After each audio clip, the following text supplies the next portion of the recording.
Hello mga kalutong bahay, ako si Lizelle at welcome sa ating kusina. Ngayon, gagawa tayo ng isang creamy at masarap na panghimagas, ang maha blanca na walang gata. Siguradong magugustuhan ito ng buong pamilya, kaya simulan na natin.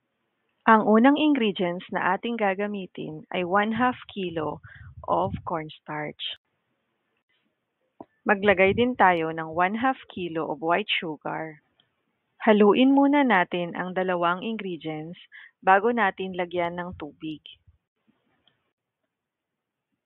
Tutunawin natin ang cornstarch at ang white sugar. So, gagamitan muna natin ito ng 4 cups of clean water. Hahaluin muna natin para matunaw yung cornstarch at white sugar sa ating water. Sisiguraduhin natin na walang buo-buong cornstarch para smooth yung ating maha blanca. After natin matunaw ang ating cornstarch at white sugar sa 4 cups of water, ilalagay naman natin yung 370 ml ng evaporated milk at isang lata ng whole corn. Gagamit din tayo ng 390 grams na condensed milk.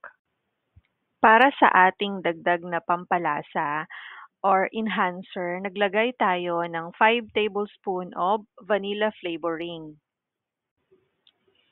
Haluin lang natin at pagkatapos, iluluto na natin ang ating maha blanca na walang gata. Bago natin bubuksan ang ating apoy, maglalagay muna tayo ng 7 cups of clean water sa ating lutuan.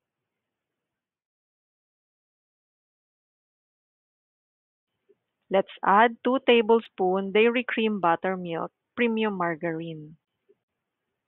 Etong ating 2 tablespoon margarine, kailangan matunaw muna natin ito sa ating water bago natin ilalagay yung maha mixture. Kapag ganito na po yung ating liquid, pwede na nating ihalo yung ating maha mixture. Take note po sa ating mga viewers, hindi natin inantay na kumulo yung ating water at margarine sa ating lutuan. So once na medyo natunaw na yung ating margarine, binuhos na natin yung ating maha blanca mixture. And then once na naibuhos na po natin yung tinunaw nating cornstarch at ibang mga ingredients, importante na haluin na natin ito ng tuloy-tuloy para hindi magbuo-buo yung ating cornstarch doon sa ilalim ng ating lutuan. Para din pantay yung pagkakaluto ng ating maha blanca.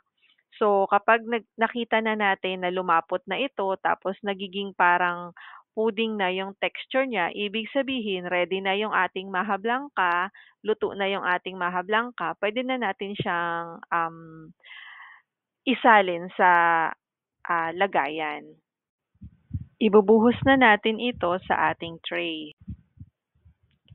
After natin ibuhos sa ating tray, pakikinisin lang natin yung ibabaw gamit yung spatula at hahayaan nating lumamig ng mga 2 oras para tumigas at maset ng maayos yung ating maha blanca. So, yan po yung way ng ating pagluluto ng maha blanca na walang gata. Thank you for watching!